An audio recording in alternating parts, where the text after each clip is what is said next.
So it is 2 a.m. It's technically Thursday, the 6th of March. I'm here in the hospital and apparently almost died a little while ago. I turned gray and blue, you said, and I was having seizures at the house. Um, they had a few people load me up on a gurney and put me on an ambulance and bring me down here, and I barely remember any of the ambulance trip. I just started regaining some of the memories about it here a few minutes ago. I don't remember slipping into doing the seizures. I do remember it was around 6:30 or 7 o'clock. The only thing I remember is my mom was holding me up and hanging on to. I didn't know I was hanging on to her hand, but in my right hand I was holding on to her, and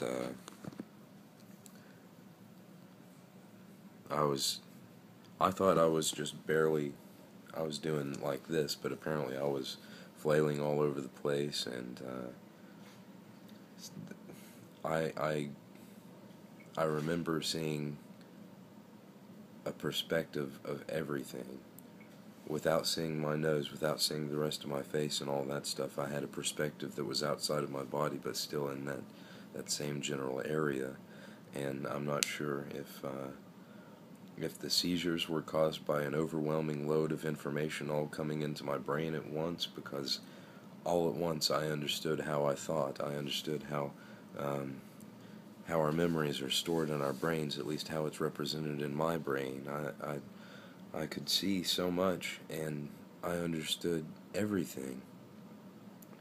I was in the middle of woods, and people kept coming over to me, and I was counting all the people of the world, I guess it was, and the more I counted them, the more they faded, and as everyone was getting counted, they were happy. Everyone was glad to be speaking to me, and they kept disappearing and disappearing, and I guess I remember there were some animals in the dream. I don't remember much about them, but I kept going and going through, and eventually there wasn't anything left, and the woods kind of closed up like a pop-up book on itself.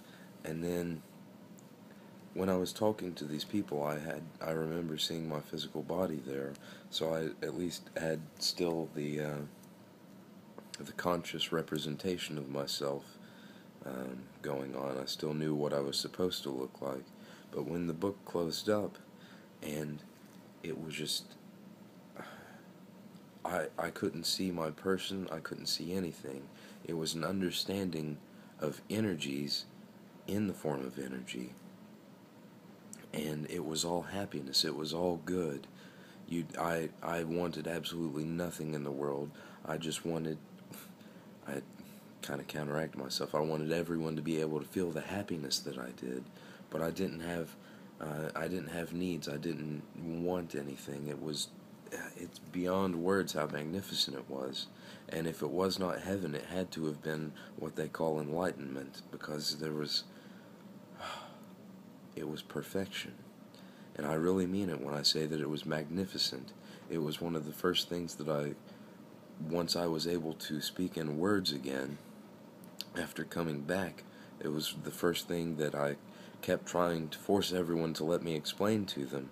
And I remember I kept getting frustrated because they were trying to ask me all these questions, all these medical questions, which I understood at the time, but I was relaying to them the information of everything, and no one believed me, and I guess seems to they think something was messing with my brain when that was happening. But you people know the things that I've been looking into, and the amount I've been studying consciousness, spirituality, and all these different things, including the pineal gland. I don't think I was hallucinating things by any means, but when I was in the great void of the happiness and the joy and the good, I was going through and reliving my memories. Everything was just a big blank field that could change color based on what I wanted it to be, based on how I felt.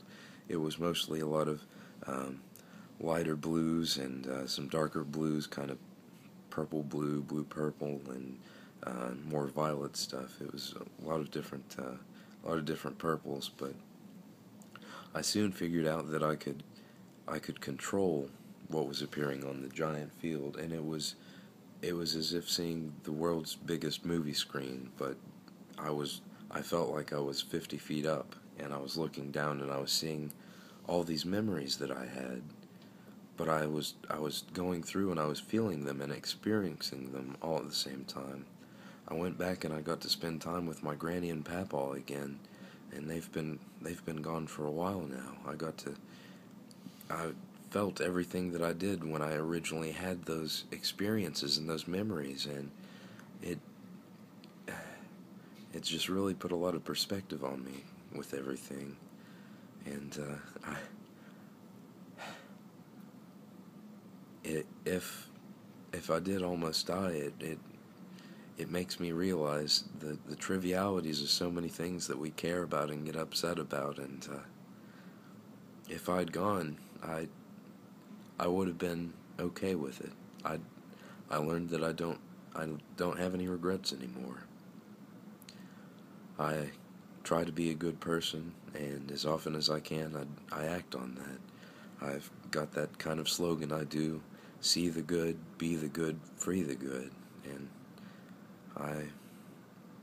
if it had been my time, I know I would have been able to go happy, and I know that there was happiness waiting afterward. I don't know if it was heaven, enlightenment, another dimension that's waiting for us. It's beyond anything you can ever imagine, and I know that's hokey and sounds like a cop-out, but as verbose as I am, I can't even find the words to explain or begin to describe more than what I have already. It's magnificent.